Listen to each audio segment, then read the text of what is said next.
Hello and welcome back to Hugh Loving Life. I am Michelle and I'm excited to do your read today.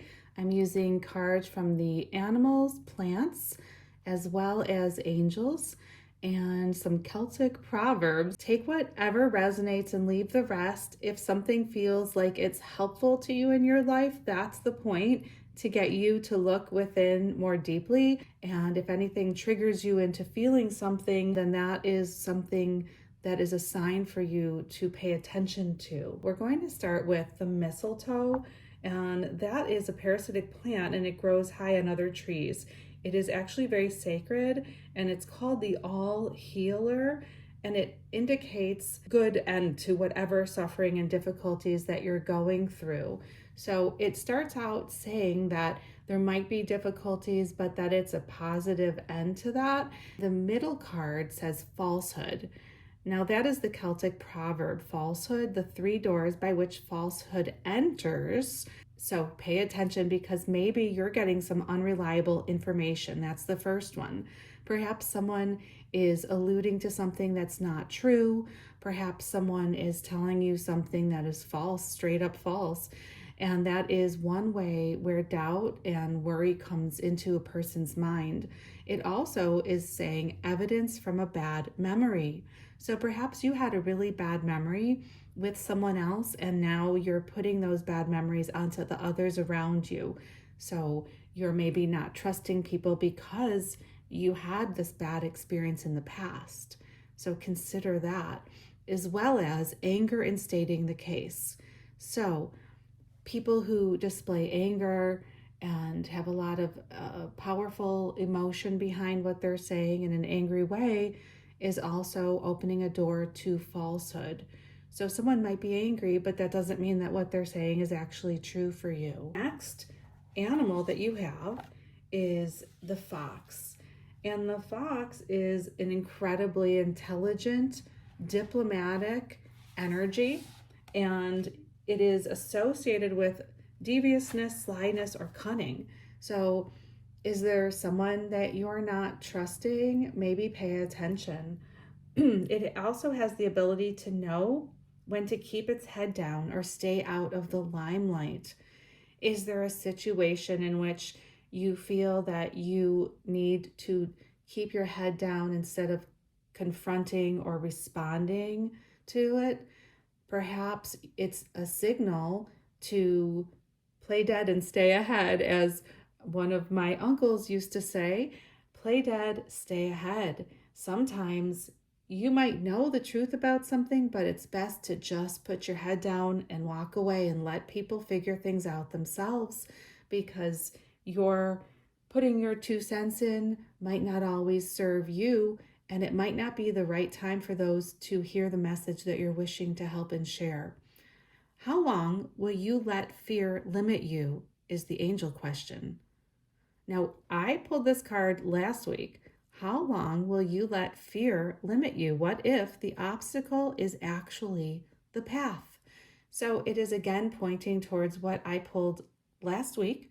And again, these are timeless. You can read this, hear this anytime that you wish, and it can apply to you at any point in your life. So what are you avoiding? And perhaps what you're avoiding is the next positive step. That's something you can ask yourself. It also says, don't waste time watching others live how you want. It's your turn now to dance. So don't waste time watching others do what you want to do, dance. I mean, maybe it's as simple as that. I've talked about how I love my Zumba classes here. I love going to my Zumba classes and dancing.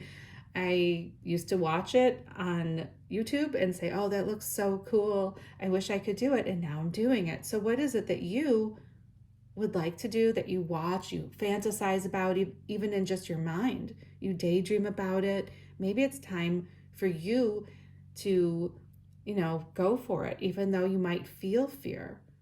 Now, the duck is pointing towards the same thing on some level as the fox, and it's alerting you to keep your head down and stay out of the way for a little while. So that is twice in this one reading that it is saying, stay out of the way, play dead, stay ahead. Something may be coming that could ruffle your feathers. What could that be? Now it also points towards the duck staying afloat and navigating the waters with ease. And if you happen to see a duck quacking or flying overhead, it is a good omen in the sense that it is showing you that it offers hope you will rise out of whatever difficulty you too may be experiencing. So I find this really fascinating because it's saying two things at once. It's saying, watch out for falsehoods. Okay, so maybe there's someone who's feeding you lies and you need to just, instead of confronting them, just play dead, stay ahead, keep your head down and not confront them. Just kind of walk away. There's no reason for you to enmesh your energy with someone who wants to fight with you or be aggressive with you in any way. Even if it's not loud, if they're trying to entangle you into some kind of negative conversation, correspondence, etc., it's just not worth your time. So, play dead, stay ahead, and put your energies where there's love and light and good things that you can grow in your own life. That's, I believe, what it's saying. And it's pointing towards doing what you're afraid to do, right? Taking your energies off of the dead ends and putting your energy on what it is that is next in your life, not anyone else's, not involving anyone else. This is about you. It's your life, right? You have no obligation to anyone else, again, unless you're a parent. There's literally no one you have anything that you owe whatsoever. Okay? Unless you're a parent or you owe a debt, you don't owe anyone anything. No explanations, nothing, no conversations. So again, if someone is looking to pick a fight with you, walk away is what I'm getting from this message. Notice that there is falsehoods through the three doors, which might enter through either anger, someone projecting their own past experiences onto you, or unreliable information, things that are just not true. So don't waste your time watching others live how you want. It's your turn now. Embrace whatever excites you. Walk away from the negative energies and know that you will be productive and you will overcome whatever is going on. Just keep going back to yourself and your heart and your love self center. Consider chanting the word Hue, which is the highest vibrational word on the planet for love, which is also what really God source all that is energy. So chanting the word Hue pulls you into a space of love. Love yourself, and the rest will fall into place. Let the fear go and keep your head low when others want to combat you. You cannot get into a fight with someone when you simply remove yourself from negative situations with people who simply just want to one-up you with their intellect. It's just not worth your time. Lots of love, you guys, and have a great day.